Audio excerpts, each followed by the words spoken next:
ഫാറൂഖ് കോളേജിലെ ബിരുദ ക്ലാസ്സിൽ ആൺകുട്ടികളും പെൺകുട്ടികളും ഒരു ബെഞ്ചിലിരിക്കുന്നത് വിലക്കിയ നടപടിയിൽ പ്രതിഷേധിച്ച് ഏതാനും വിദ്യാർത്ഥികൾ ക്ലാസ് ബഹിഷ്കരിച്ചിരുന്നു. ഈ സംഭവം ചൂണ്ടിക്കാണിച്ച് കോളേജിൽ ലിംഗവിവേചനം നടക്കുന്നുവെന്ന ആക്ഷേപമുണ്ടായി. ചില രാഷ്ട്രീയ നേതാക്കളും പ്രശ്നത്തിലിടപെട്ട് കോളേജ് മാനേജ്മെന്റിനെതിരെ വിമർശനമുന്നയിച്ചു. എന്നാൽ കോളേജിനെതിരെ ഉയർന്ന ആക്ഷേപം തെറ്റാണെന്നാണ് വിദ്യാർത്ഥികൾ പറയുന്നത്. വ്യാജ പ്രചരണങ്ങൾ അവസാനിപ്പിക്കണമെന്നാവശ്യപ്പെട്ട് കോളേജിന് മുന്നിൽ വിദ്യാർത്ഥികൾ ധർണ നടത്തി. ഇവിടെ നമ്മൾ ഗാനമേള അതേമാതിരി ഗ്രൂപ്പ് സോങ് പാട്രിയോട്ടിക്കൊക്കെ ഫസ്റ്റ് അതൊക്കെ മിക്സഡ് ആയിട്ട് തന്നെ ചെയ്യണം. അല്ലാതെ ഇവിടെ ആൺകുട്ടികൾ പെൺകുട്ടികൾ എന്ന് പറഞ്ഞൊരു വ്യത്യാസമില്ല. എല്ലാം മിക്സഡ് ആയിട്ട് തന്നെ വളരെ ഫ്രണ്ട്ഷിപ്പോട് കൂടി മാത്രമാണ് പോകുന്നത്. അപ്പോൾ ഈ പ്രശ്നം ഇവിടെ ഒരു പ്രസക്തിയില്ല. അതിനുവേണ്ടി നമ്മൾ ശക്തമായിട്ട് ഒരു മറുപടി കൊടുക്കാൻ വേണ്ടിയിട്ടാണ് ഈ പ്രശ്നം.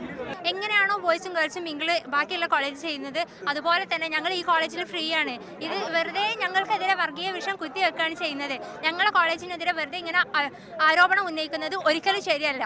അതേസമയം ലിംഗവിവേചനം അവസാനിപ്പിക്കണമെന്നാവശ്യപ്പെട്ട് കോളേജ് മാനേജ്മെന്റിനെതിരെ 30ഓളം SFI പ്രവർത്തകർ പ്രകടനം നടത്തി. മീഡിയ 1 കോഴിക്കോട്.